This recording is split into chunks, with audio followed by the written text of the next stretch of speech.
जैसे आपको कोई विदेशी भाषा में गाली दे, तो आपको कैसे, आप भाषा नहीं जानते, तो ऐसे देखोगे ला, कुछ बोल रहा है ऐसा लगेगा और आज चले जाओगे, कोई दुख नहीं होगा।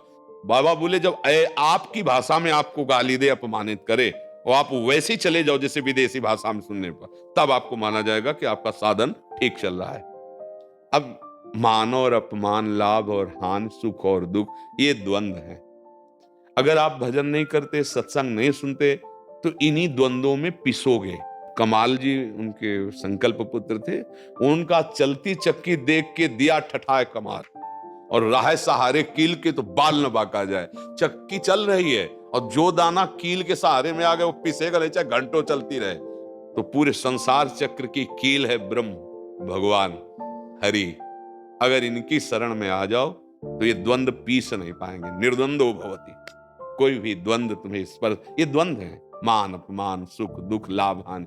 और सही बात मानिए, ये भेद के कारण अनुभव हो रहा नहीं होगा। जैसे अपना छोटा सा बच्चा जो तोतली बोली में बोलता है, अगर वो अपनी गोद में चढ़कर अपनी दाढ़ी पकड़े, अपने थप्पड़ मार दे अपने को और गाली दे दे, तो आप क्या करेंगे? हंसेंगे और बोले तुम्हें अपमान नहीं लगा, थप्पड़ मार दिया, तुम्हारा लड़का है। दुलार आएगा, ए बच्चा है। क्यों?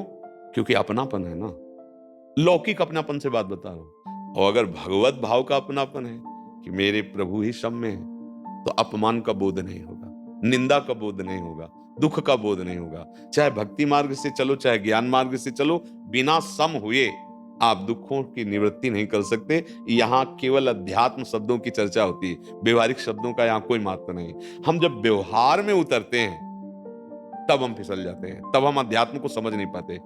हमारा जो कर्तव्य, यदि हम केवल अपने कर्तव्य को देखें, उसके कर्तव्य को ना देखें, तो हमें कोई दुख नहीं होगा।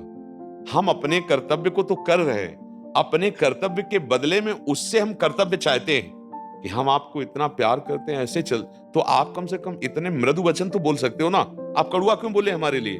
अब उसके कर्तव्य का निरीक्षण परीक्षण होने से हम अपने कर्तव्य को भूल गए। अब हमारे अंदर या तो द्वेष हो जाएगा, और या फिर जैसे वो भाषा बोल रहा था वैसी भाषा हमारी निकल जाए। तो देखो, अगर बिल्कुल सरल भाषा में समझो, आप बिल्कुल सद्गुण संपन्न हो जाएंगे तो गुस्सा आएगी नहीं, क्योंकि दुर्गुण है गुस्सा। और जब आप में गुस्सा आती है तो कमी आप में भी है ना, तो फिर दूसरे की कमियों को हम क्षमा नहीं करते और अपनी बड़ी से बड़ी कमी को सेकंड में क्षमा कर देते हैं। ये हमारी गलती है। परमार्थिक पथिक अपनी गलतियों को क्षमा नहीं करता, दूसरी की गलतियों को क्षमा करता है, तभी वो ऊंचाई पे चढ़ता है। ए भाई, काहे को गुस्सा करे? क्यों गुस्सा करे? अगर मान लो कोई अनजाना व्यक्ति हमसे अपमानजनित क्रिया कर रहा है, द्वेष, तो बेचारे की बुद्धि ऐसी है। अगर कोई अपने घर में है और वो कर रहा है, तो वो ना समझ, हमको अपनी समझ ठीक करनी है, हमको उसके साथ प्रियता का ही बर्ताव करना है।